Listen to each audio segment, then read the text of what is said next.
ఫాహద్ గోండ్ల కుటుంబం 1998లో పాకిస్తాన్ నుంచి హైదరాబాద్కు వచ్చిందని బీజేపీ నాయకురాలు మాధవీలత అన్నారు. ఎల్టీవీ వీసా మీద దేశానికి వచ్చారని, బంజారాహిల్స్ పారామౌంట్ కాలనీలో నివాసం ఉంటున్నారని తెలిపారు. ఇక 2018లో సీఏఏలో సిటిజన్షిప్ కోసం అప్లికేషన్ పెట్టుకున్నారని చెప్పారు. కాంగ్రెస్ బీఆర్ఎస్ ప్రభుత్వాలలో అనేక మంది ఇక్కడి సిటిజన్షిప్ తీసుకున్నారని వివరించారు. డబ్బులు తీసుకుని లంచాలకు అలవాటు పడి గుర్తింపు కార్డులు ఇస్తున్నారని మాధవీలత మండిపడ్డారు. ఇది కేవలం ఒక బోగస్ ఓటుకు సంబంధించిందే కాదు. ఇలా ఒక ఓటర్ ఐడీలు చేసుకొని తర్వాత రేషన్ కార్డులను తయారు చేసుకొని ఈ వ్యక్తులు ఇక్కడ ఉండిపోవడం చేత ఈ దేశానికి ఎంత నష్టం జరుగుతోంది. మనకి సెక్యూరిటీ సంరక్షణ ఎక్కడ ఉంది, రక్షణ ఎక్కడ ఉంది? ఏమంటే ఎప్పుడు మాట్లాడినా కూడా కేంద్ర ప్రభుత్వం అంటారు. ఇక్కడ పోలీసు రిపోర్ట్ చేస్తేనే కేంద్ర ప్రభుత్వం ఇక్కడికి వచ్చి యాక్షన్ తీసుకోగలుగుతుంది. ఎంతమందికి తెలుసు మీలో ఈ మాట?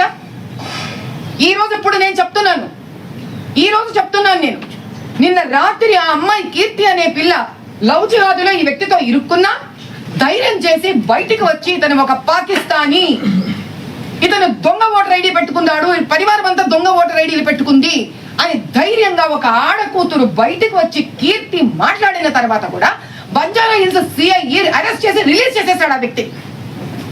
అదే పెద్దమ్మ తల్లి గుడికి అయితే వందల వేల మంది బంజారాహిల్స్ బస్తీ ప్రజల్ని మీరు అరెస్ట్ చేస్తారా? నా పోటీ బీజేపీ కార్యకర్తలు కష్టపడి దానికోసం పోరాడుతుంటే మమ్మల్ని హౌస్ అరెస్ట్లు చేస్తారా?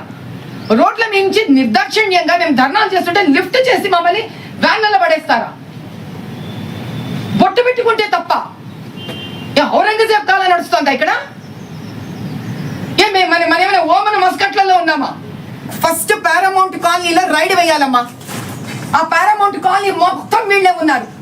కనీసం ఒక్కసారి కూడా పారామౌంట్ కాలనీలో అక్కడ హిందువులు ఫిలిం నగర్ వెనక బస్తీలో బంజారాహిల్స్ లో ఉన్న వాళ్ళు ఎన్నిసార్లు వెళ్ళి ఎంత బతిమిలాడినా పోలీస్ స్టేషన్స్ లో ఎన్ని అర్జీలు పెట్టినా కూడా ఒక్క ఎఫ్ఐఆర్ బుక్ అవ్వదు అక్కడ. దానికి అన్నిటికన్నా పెద్ద నిదర్శనమే నిన్న ఆ ఫహాద్ని రిలీజ్ చేయడం. ఎంత పెద్ద విషయం అది! ఎలా రిలీజ్ చేస్తారు మీరు అసలు ఆ వ్యక్తిని? ఏమి ఇంటరాగేట్ చేయకుండా ఎలా రిలీజ్ చేస్తారు? ఎఫ్ఐఆర్ ఎందుకు బుక్ చేయట్లేదు మీరు ఆ వ్యక్తి మీద?